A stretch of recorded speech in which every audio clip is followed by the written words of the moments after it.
All right. Thank you all for hopping on. We're wanted to go over objections because I know when we first started, it's always tricky to know what to say, what not to say.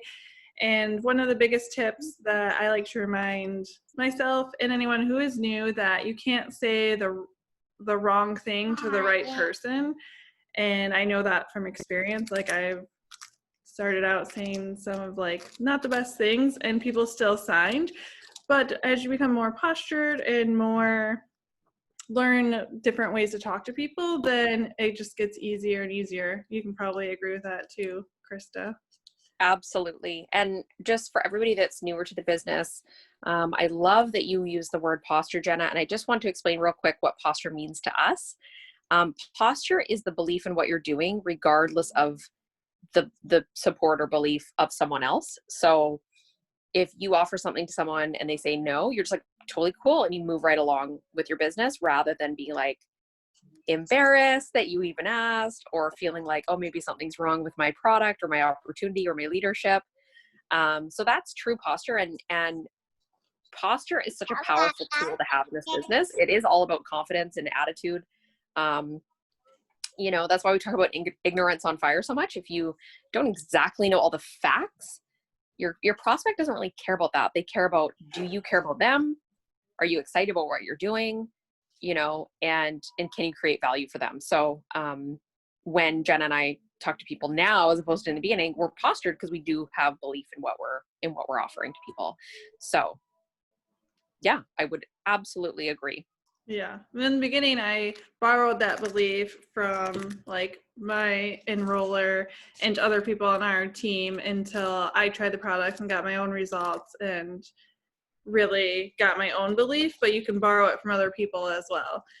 And I know some of the most common objections people have with the products and the business are they're too busy, they don't have any money, or like, why should I join you? Those kind of things. So for when you're talking to someone about the business opportunity, what I like to do, if you reach out and say, are you open to more info about what it is that I'm doing? If they give you an objection then, before even watching the video or you giving them more information, you kind of can feel it out based on the person or however you're feeling. You can either say like, no problem, and defer to the product, like say, oh, the product might be a good fit for you then. My goodness, Haley. Or what I like to say is, where did it go?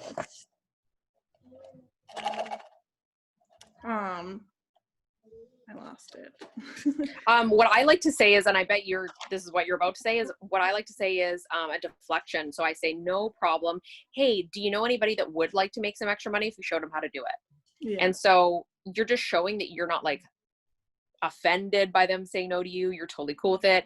And you're just genuinely professional about building your business and impacting people. So when you want to impact people, you're just like, okay, cool. You're not interested. No big deal. But like, you might know someone that does want this, and it kind of reminds them like, that's what you're here to do. You're not here to like make them to join your team. You're actually trying to help them or someone make money, if it's a distributor joining.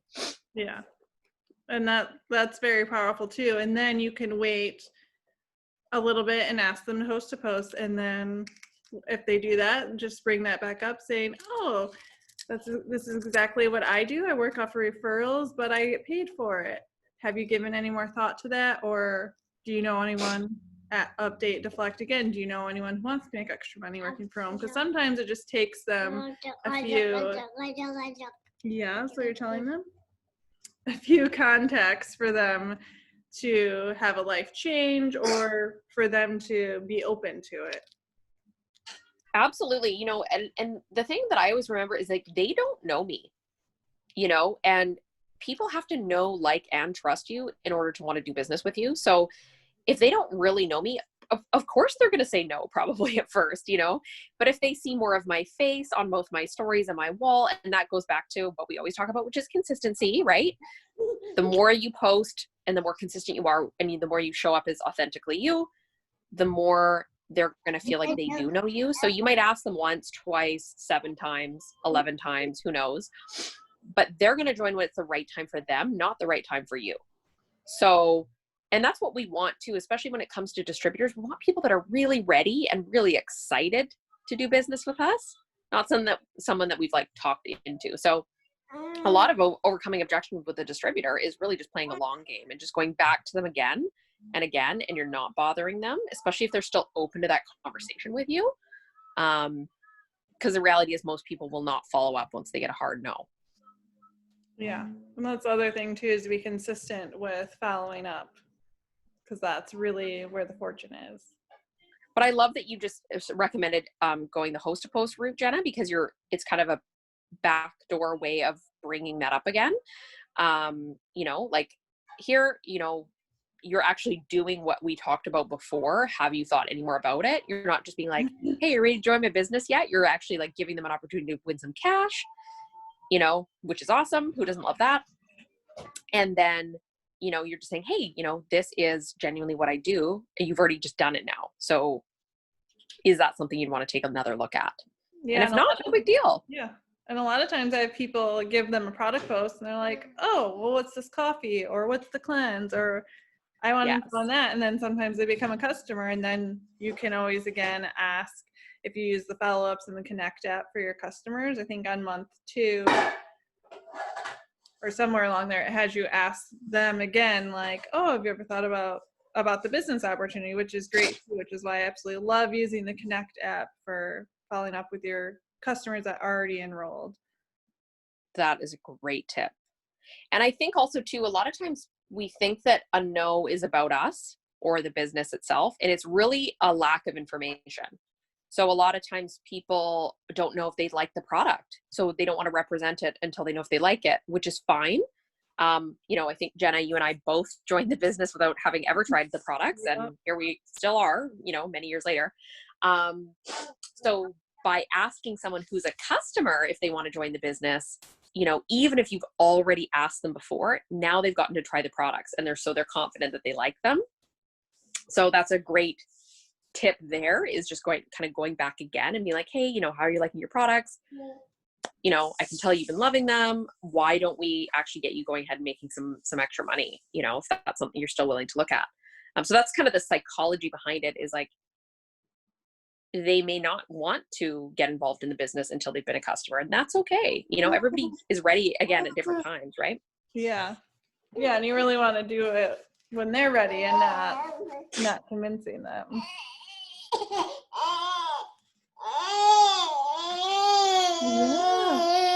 Oh, goodness. What are you saying? And then the other objection we get both for customers and distributors is not having any money.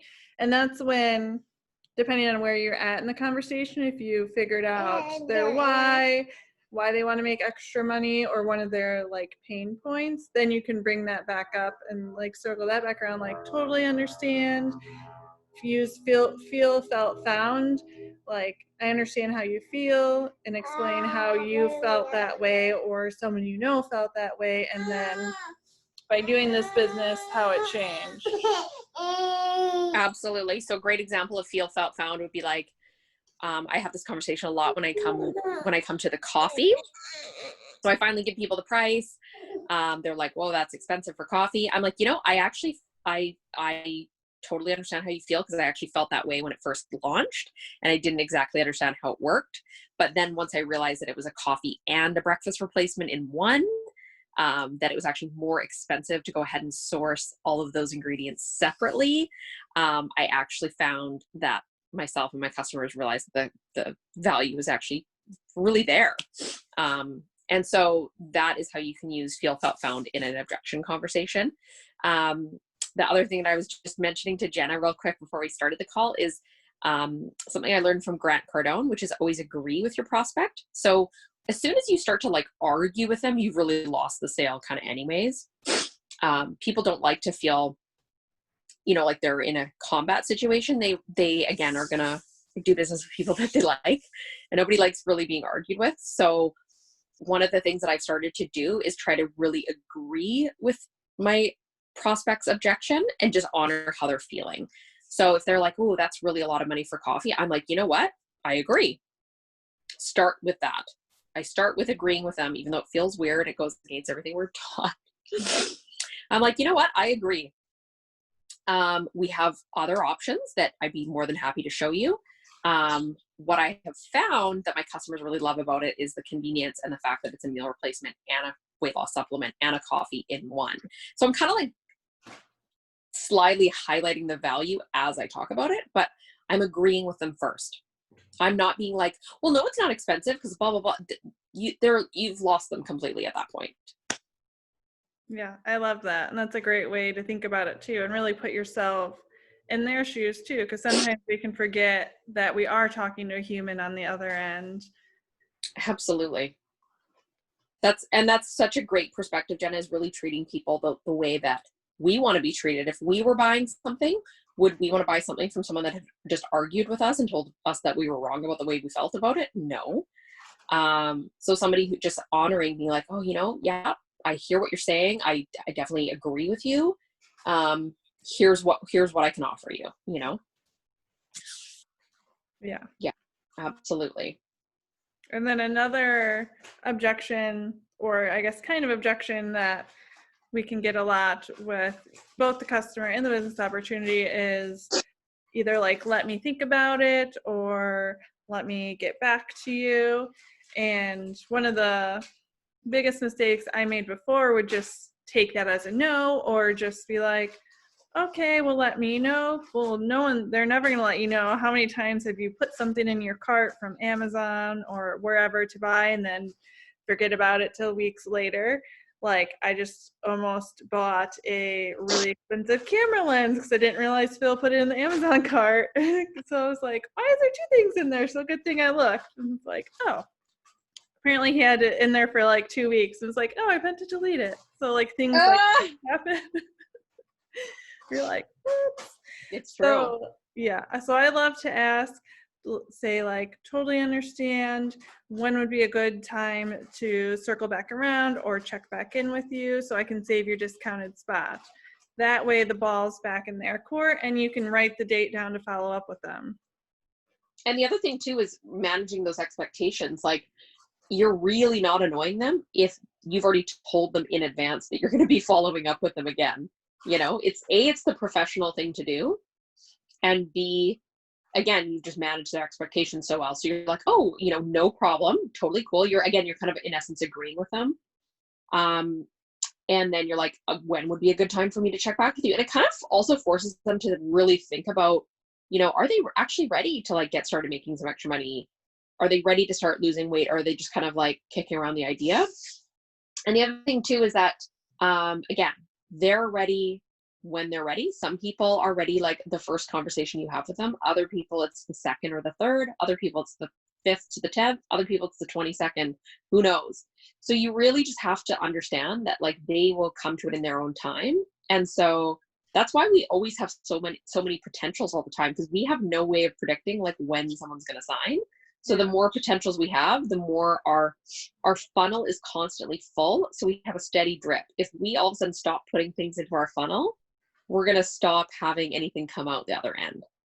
And that was the biggest mistake I made, like when I first started, because I remember being like, oh, there's 5 people who are going to order Friday. So then I would stop, Yep. More people were open, and then none of those people would actually purchase on Friday and be like, oh, now I have nobody. But if you keep asking people if they're open and always have people to follow up with, then you'll consistently have enrollments.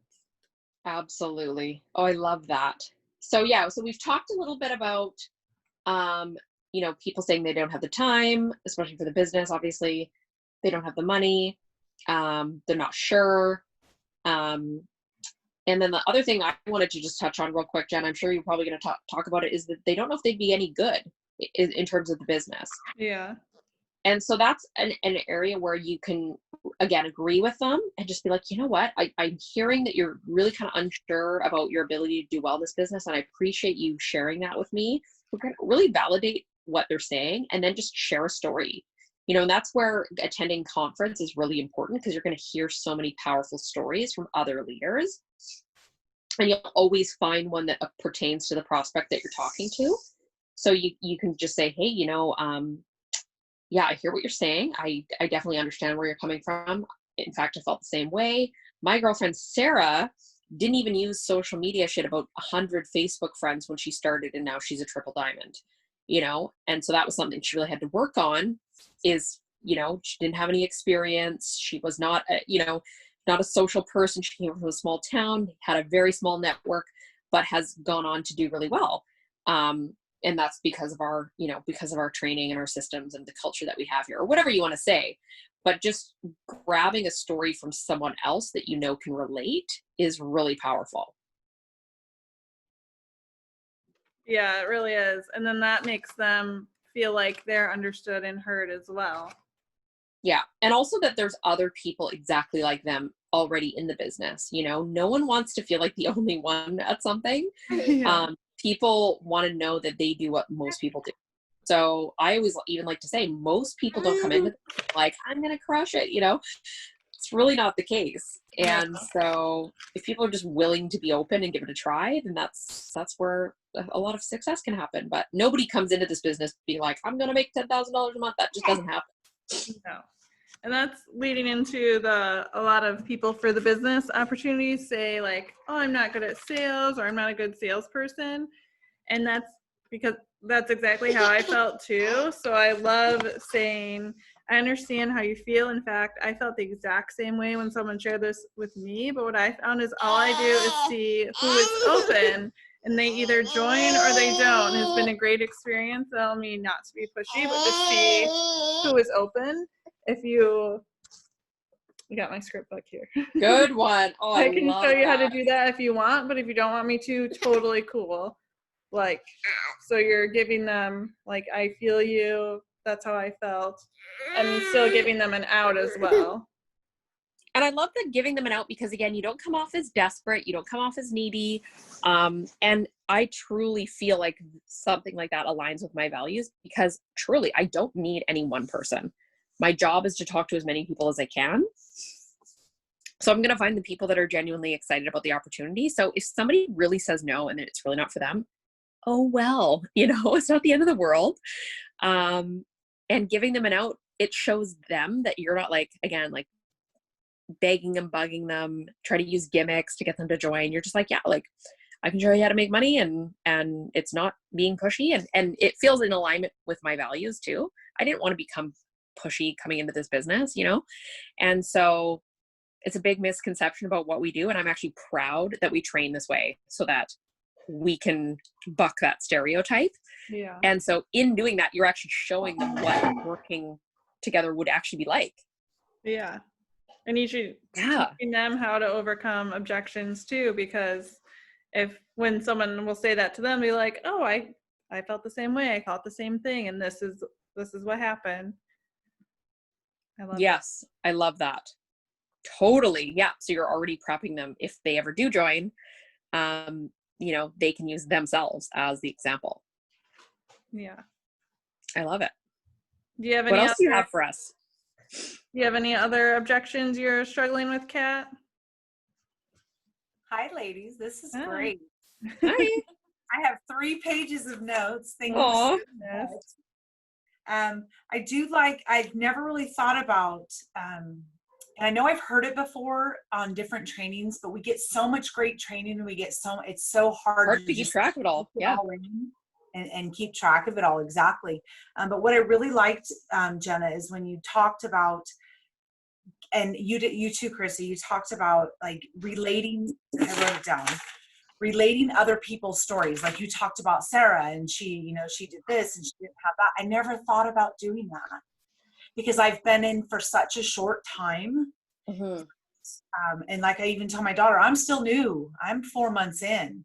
So you'll learn something every day. And I never really thought about doing that when I'm talking to people, and because I don't have a huge story, for my business. But when you can say to someone, oh, my friend Sarah, she started like this and she had that. And April does a really good job of that. Yeah. Yes.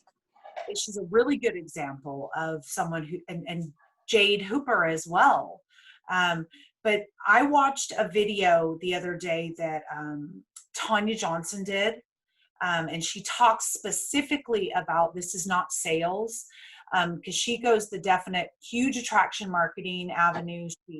She talks a lot about this is just me sharing products, sharing things with people. And she has a really great video. I don't know if you guys have seen it, where she talks specifically about this is not sales. And she gives you 2 scenarios where you can either never have to bring anybody on your team. You don't ever have to, I want a team, but not everybody is the team that gets into this business. So she has a really good video that talks about not having to be a salesperson. And it's really enlightening. I don't know if we want to share it in the team or seen it. But it really opened my eyes. And I talked to Jenna the other day about that, because I'm not that salesperson. I'm not that, here's a product. The reality is most of us are not. I'm No. not a person. So that's why I like being a product of the product. And I like sharing all the products with people. And I get really excited about that. So I want to know ways to, so this is my question in a huge exclamation. I want to know more about attraction marketing. You guys have seen my stuff. Am I doing a good job? Is there other things I could do? How can I tweak it? What's the best way to kind of be a product of the product in your stories and in your Facebook and things like that? Because I think that would be an honestly amazing topic for us to cover like next week, so we can get like further into it. I would love that. Jenna, why don't you take this one? And everything that you're learning with doing the 14-day challenge that we're both doing right now, that's really helpful too, where you want to talk about, instead of saying like, this is keto coffee, you need this, saying like talking about the benefits of the coffee, if you want more energy, if you want to lose weight, want more focus, and then like the benefits of the benefits. So having more energy will allow you to play with your grandkids, or sleep like better.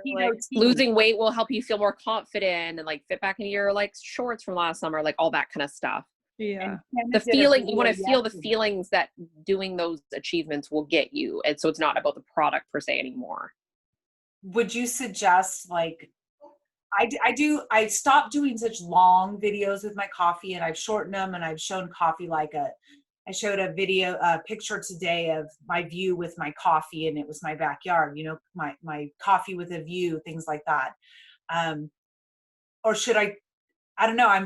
Maybe it is a great topic we could get into, because I do have a lot of questions around. Well, attraction marketing is like a whole huge thing. And like, I would say Jenna and I have spent a lot of time trying to learn it for ourselves. Yeah. Like, it's not something that I learned like in one training. So it's a big topic, but it's one that I think is important to learn. And I think it would make for an amazing training. And again, Jenna's so right. Like, it's so amazing, Kat, that you've invested the time and the money to do the 14-day challenge. I would recommend anybody who wants to get better at marketing and attraction marketing to do a 14-day challenge with Ray Higdon at some point, or just even to learn from him. He has incredible training in Rank Makers Every Day about attraction marketing. His book as well is also really comprehensive on attraction marketing. And again, it's really just about, the way I think about attraction marketing is it's really about you, and the business happens to be a part of what you're posting about, but it's you centric rather than business or company or product centric. Does that make sense? Yes, absolutely.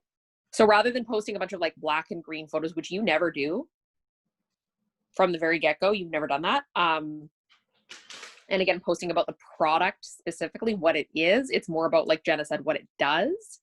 And then it's also about what the business does for your life. So it's not about join my team. It's not about making money per se. It's about being there, to be a stay-at-home mom with your baby, or it's being able to be a present grandma, or it's, for me who doesn't have kids, it's the freedom to travel and not have to work so hard, or whatever it is, right? So it's all about the benefits, and it's all you. So like, as much of your face as possible out there, as many stories as possible out there. It's really not about like the product or the business opportunity per se.